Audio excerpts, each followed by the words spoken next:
Every day we hear about new ways that we, like you and I, acting independently, can make a difference and a contribution and reduce our carbon footprint and reduce our consumption and make the planet a little greener. It's a con.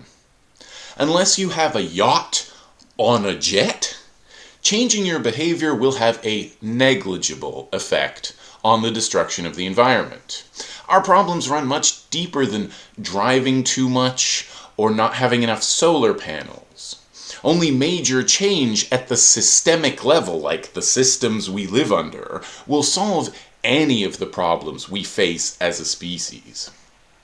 If there were an individual solution to environmental problems, you should just never consume anything. Either try to live a completely, perfectly sustainable life, or just stop eating altogether.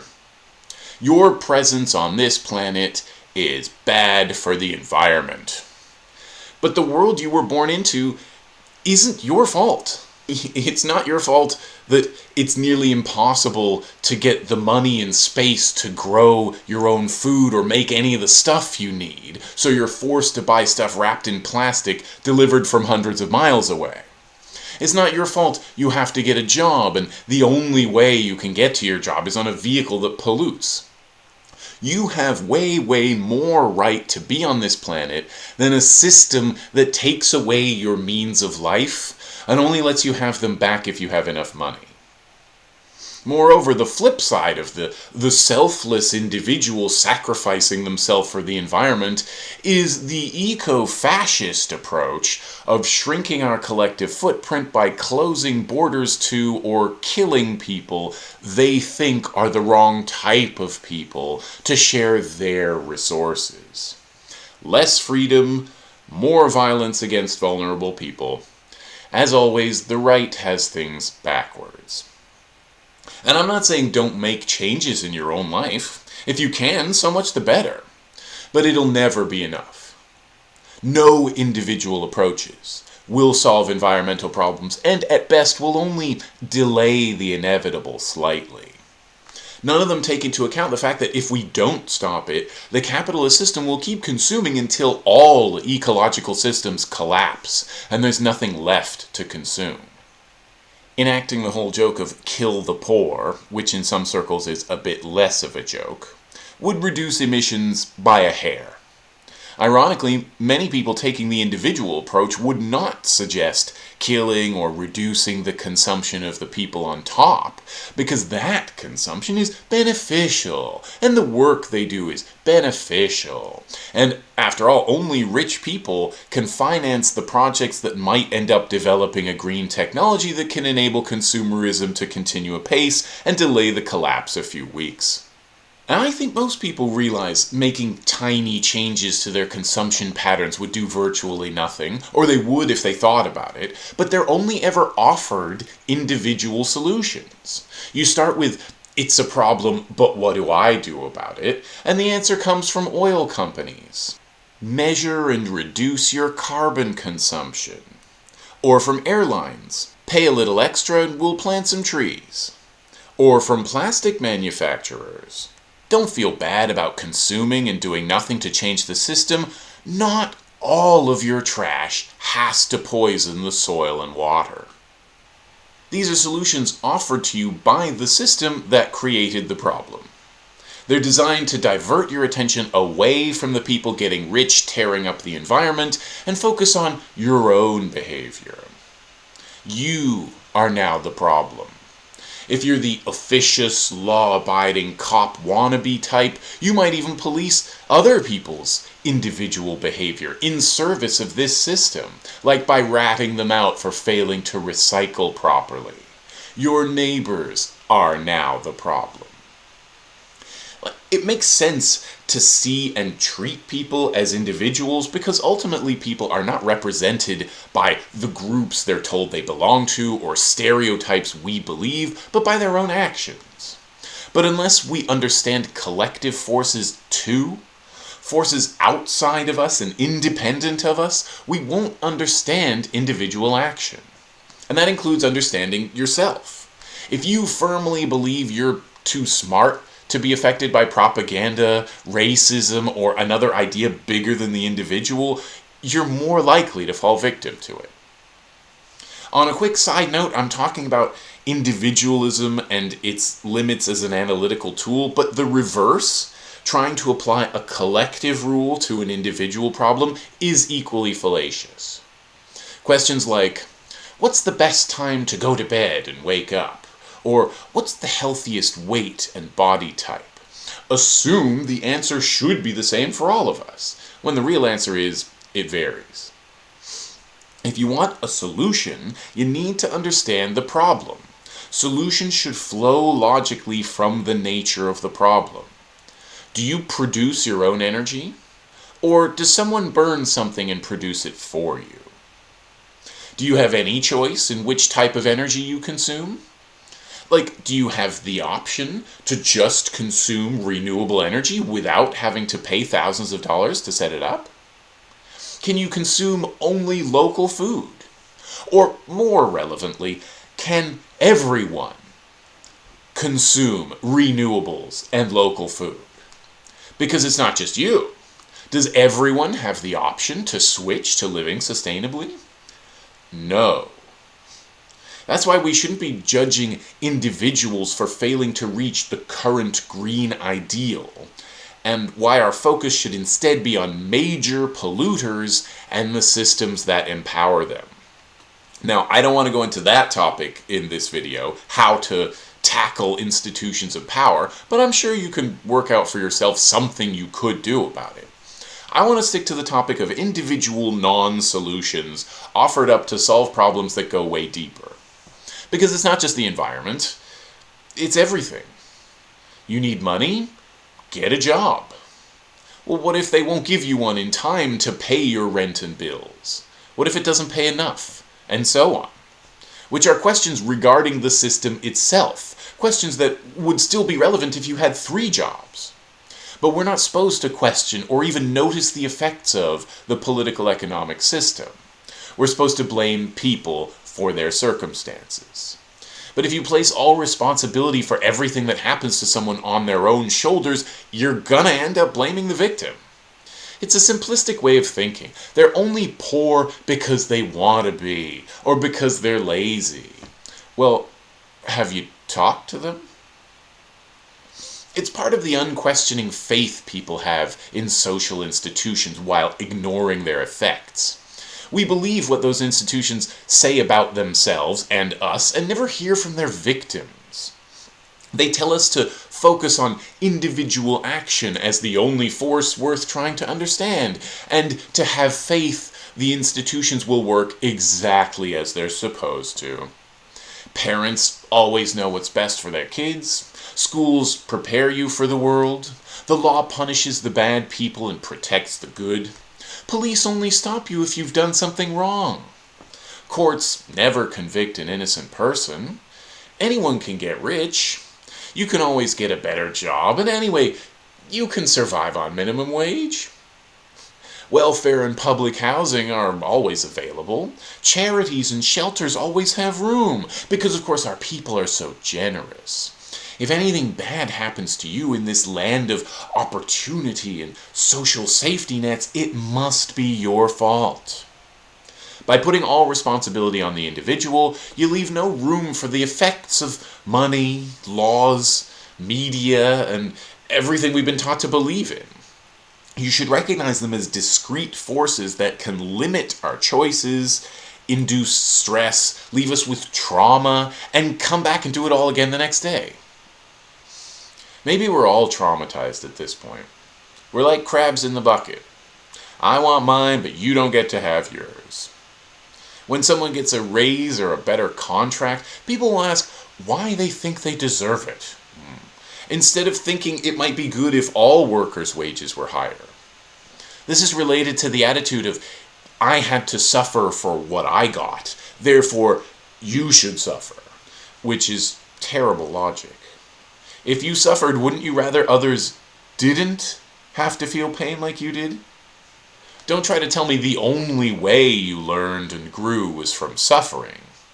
Contrary to the no pain, no gain mentality, you don't only appreciate things if you suffered for them.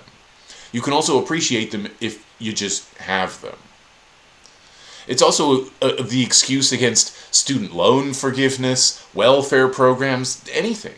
Anything that could be good for you, you don't deserve unless you worked really hard for it. Because, fairness or whatever. Part of the problem here is also that we live under a system where individuals are placed in competition with one another for money, power, prestige, and the belief that they've succeeded at life. The only incentive for altruism is your own conscience, which to some people is pretty weak motivation. As a result, some people want the worst for others because if they're down, I'm higher up than them. See, me up here telling you down there, you don't deserve it, so you have to work for it.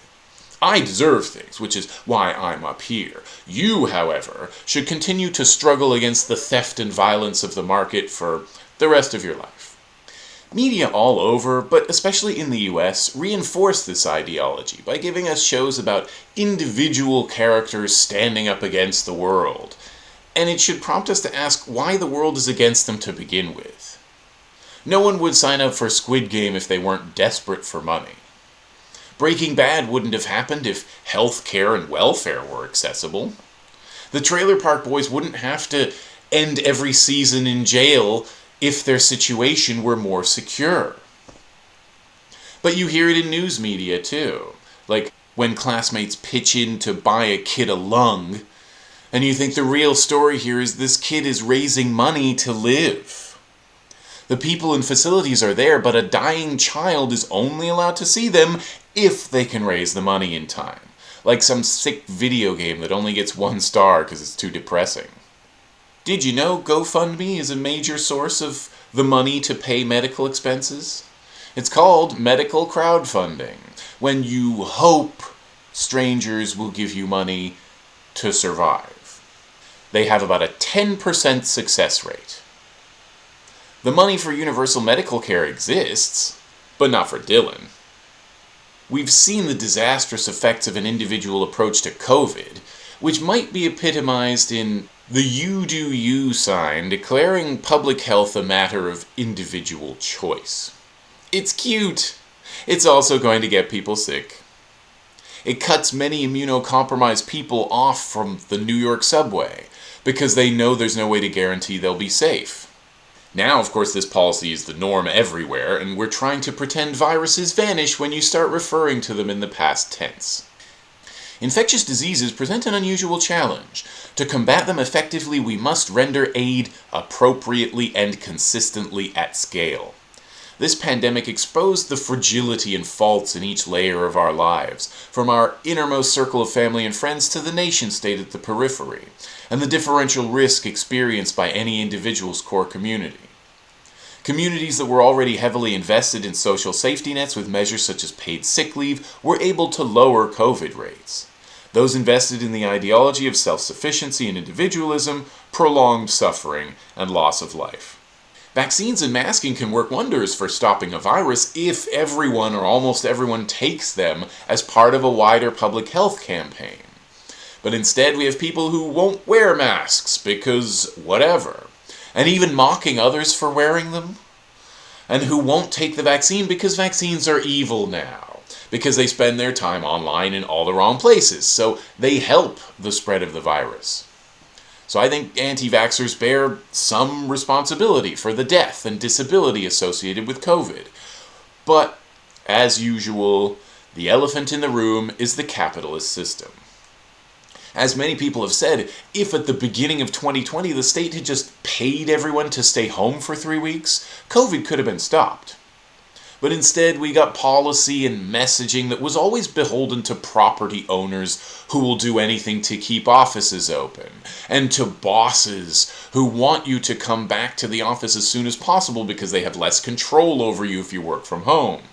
Bosses who don't want you taking more than 5 days off work for COVID now, if any time at all, which is silly because it takes longer than that to get over. To make matters worse, Millions of people have no access to health care, and you have to pay just to take the test, so they spread COVID without knowing it, possibly at jobs they can't take time off from. Then, to get your kids to go back to school, to get you to go back to work, they told us the newest variants were mild. And they even said kids don't catch it or don't spread it, which were lies like all the others. The results reflect the effectiveness of the you do you approach. COVID has not gone anywhere and is still killing people. We also take an individual approach to law and crime and blame more generally, with predictable consequences. Again, sure, treat people as individuals, but surely that means we should know the person as a whole rather than just the thing they're suspected of doing. We don't ask why. We don't look for root causes of violence or theft because we assume it doesn't matter. We never consider how things like money, the constant pressure to acquire more, might have led the person on trial to make the choice they made. No, we just say, this activity is bad, so anyone who does it is bad. So lock them up, and we won't have to deal with the problem anymore. The people who created the situation that led to them stealing bear no legal responsibility at all. The law doesn't punish you for impoverishing people, but for trying to take back some of what's been taken from you. Of course, the law doesn't have to lock you up, but maybe just extort your money. Caught speeding to work? Was it because the employer will take your money away if you're like 1 minute late, because that's the norm, that if they're legally entitled to withhold your pay for any reason, they will, and you calculated you're more likely to get in trouble with the boss than the cops? That's why, right? But legally, it's not your employer's fault, because they're only indirectly responsible for the conditions that led to your decision. All responsibility for all violations of the sacred statutes as handed down to us from our Lord Government rests on the individual who committed the crime.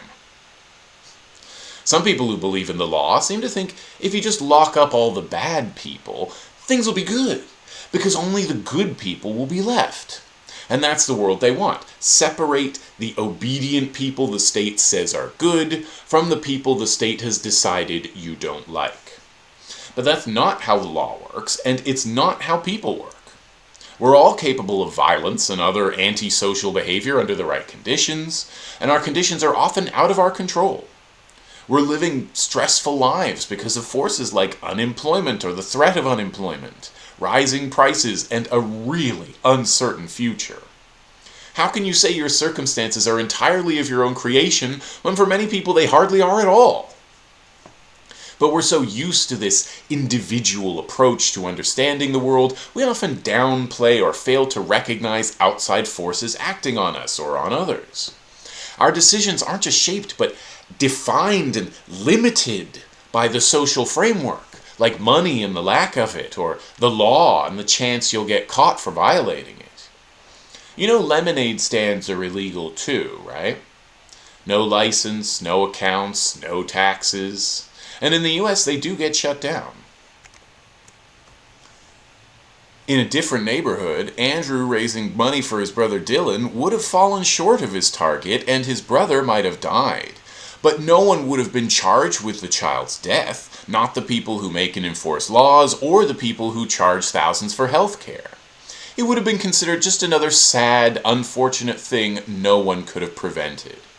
If you look close, you can see the limits imposed on us. You can see what we have to do, like raise money to live, what we can't do, like operate an unlicensed business, that we might have long since taken for granted. If you look even closer, you see most of these limits are there because they benefit someone with power. You know there's only a very limited range of things you can do in contrast to the endless horizon of opportunity open to Jeff Bezos and Warren Buffett. Because, of course, they work billions of times harder than you. You know from a young age that, unlike them, you're hemmed in by money, property, laws, and borders. There's no good reason you don't deserve to go where you want and do what you want. Systems of violence prevent you. You're not free because people are powerful. I've heard right libertarians claiming individualism as a right-wing thing, saying stuff like, a group can't decide. Only individuals can decide or act or fit on the back of a motorbike. But even the smallest groups, like a couple, are different from individuals acting independently. Groups have their own dynamics, depending on their composition and context, like who's in them and what they're doing. I hear people repeating the Margaret Thatcher line that there's no such thing as society, only individuals. But if that were true, there would be no culture, no language, no social relations more generally. It would mean everyone would have their own culture and language. And if others don't understand me, they can adapt to me. There's no such thing as society when I don't feel like wearing a mask to protect others from viruses. There is suddenly a society when I want to watch TV. In a so-called democracy where you don't have a direct say in any decisions, you don't matter. We could build institutions of real democracy where policies only get passed over you with your consent. But under an institution where a few thousand people make the decisions for many millions of others, there's a very slim chance you have any influence at all. We've been told that as an individual, you matter, and your voice is heard, and many other cliches. But you played little to no role in shaping your circumstances. The state is the source of many of our collective problems, whether starting or escalating violent situations out of peaceful ones, implementing policies to make the rich richer, protecting the worst people as they take your money and ravage the land. You can be sure they're going to push an individual approach to environmental crisis on you too. Buy our one-family-only safety kits and bunkers. But we have a much better chance of surviving and liberating ourselves if we work together as communities, pooling our knowledge and resources, tackling our enemies, and meeting our problems head on. Thanks.